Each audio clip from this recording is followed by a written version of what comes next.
إقليم زاغورا. ونتذكر في أحد السنوات أن مجموعة الركبة في مدينة زاغورا بقيادة المايسترو محمد القرطاوي أحرزت على المرتبة الأولى في مجال الفنون الشعبية من خلال مهرجانها بمدينة مراكش.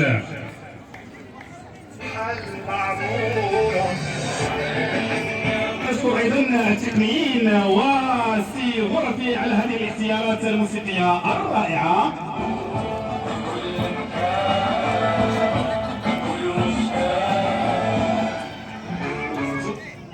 ودائما في اطار الاعتراف وفي اطار التكريمات جمعيه الامال للتنميه القاء التكريم فريقين يعتبران سفراء كره القدم التسروطيه على مستوى مختلف المدن المغربيه، ويتعلق الامر بفريقي الامجاد بمدينه الدار البيضاء وفريق الامال بمدينه اكادير.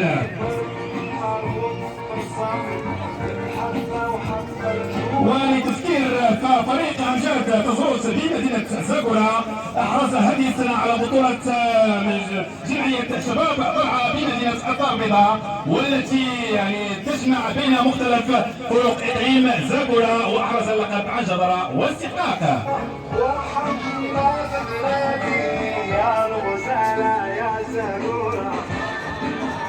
أما فريق الأمل فأحرز بطولة بمدينة أكادير بتنظيم اللجنة المركزية لطلبة إقليم زاغورا، وأيضا كأس السكر بنفس المدينة.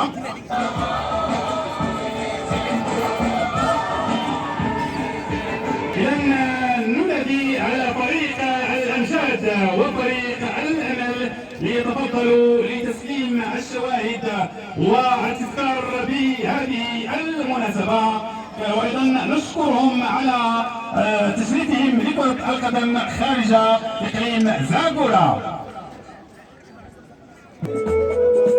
وكما يقال لربط الماضي بالحاضر، انادي على اللاعب عتيم الغرفي والسيد علي السكوري عضو جمعية الأمل للتنمية.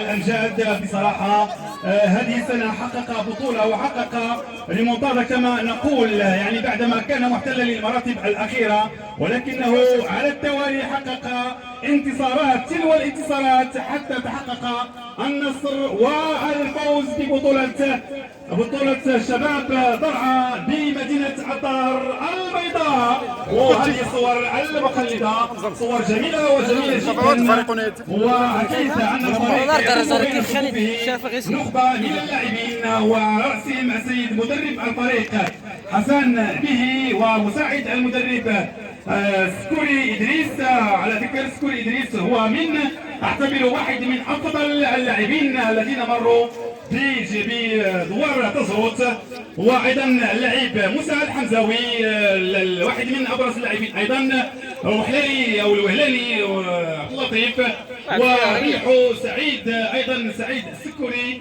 ومجموعه من اللاعبين محمد الوهلاني الحمزاوي وطويل وغيرهم من اللاعبين. اعتذر لمن لم اذكر اسماءهم، والاكيد ان بعض العناصر غابت لظروف السفر، وايضا عبد الصمد الحمزاوي وصور تذكاريه تخلد لهذه المناسبه. ونجدد التحيه لفريق الامجاد.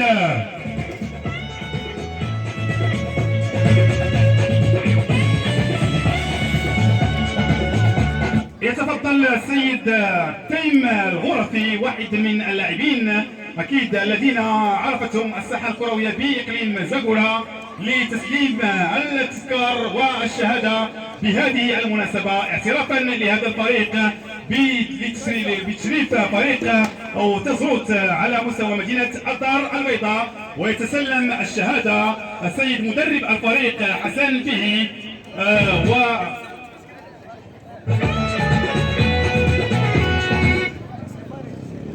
رئيس الفريق السيد حسن به. ولابد ايضا ان نقدم بهذه المناسبه تحيه خاصه لجمعيه شباب ضرعه بمدينه الطائرة البيضاء على طريقة تنظيمها. وأنا صراحة من المتابعين للدوري عن بعد كما يقال، فصراحة جمعية تنظم يعني بطريقة صارمة وبطريقة منظمة جدا جدا. هناك بطولات وأقسام، يعني القسم الأول القسم الثاني ثم أيضا الكأس والبطولة والسوبر، يعني بطريقة منظمة. ولتذكير فهذه البطولة تحتضن يعني مجموعة من الفرق، سواء يعني بالجماعة البلوت أو مختلف جماعات إقليم زاغورا.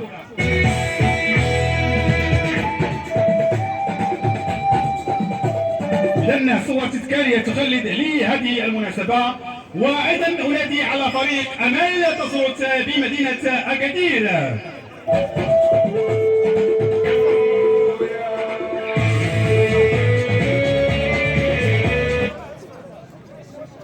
لأن فريق أمل تصرص بمدينة أكادير يضم مجموعة من الطلبة الذين يدرسون بجامعة ابن زهر بمدينة أكادير، وفازوا عن جدارة واستحقاق هذه السنة بالبطولة المنظمة من طرف اللجنة المركزية لطلبة إقليم زاغورا، وأيضا فازوا بكأس السوبر تحت تصفيقاتكم.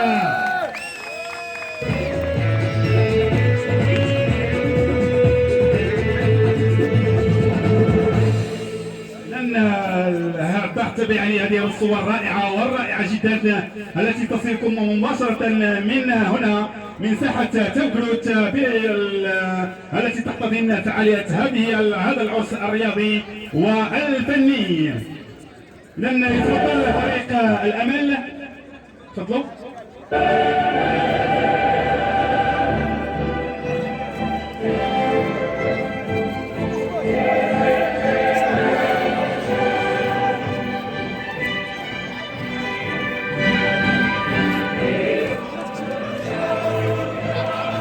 الاسماء خصوصا المدافع الصلب يوسف السكوري، والحارس المتمرس وصاحب الخبره عبد الرحمن البلالي، والهداف عيد العربي محسن، والفنان خالص وايضا درفون فيصل وباقي اللاعبين.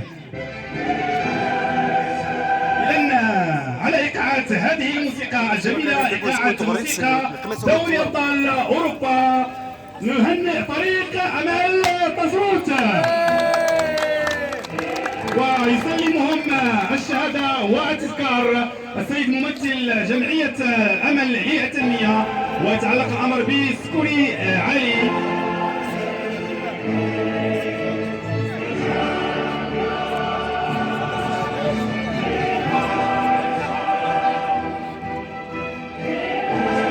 رائع جدا هذه الصور، اكيد ستبقى خالده ستبقى هذه الساحه شاهده على هذه الصور الرائعه. فريق الامل يحمل كاسي السوبر وكاس هذه البطوله، واكيد ان هذا فخر لكره قدم تصوتيا وتركيا بصفه عامه بافعال، على اعتبار ان فريق الامل يضم بين صفوفه مجموعه من العناصر المنتمية لجماعة تركلوت كما أسلف الذكر، وهي طبيعة حال كرة قدم تركلوتية هي من الكرة الرائدة على مستوى إقليم زاغورا، وأكيد أنها أعطت مجموعة من النجوم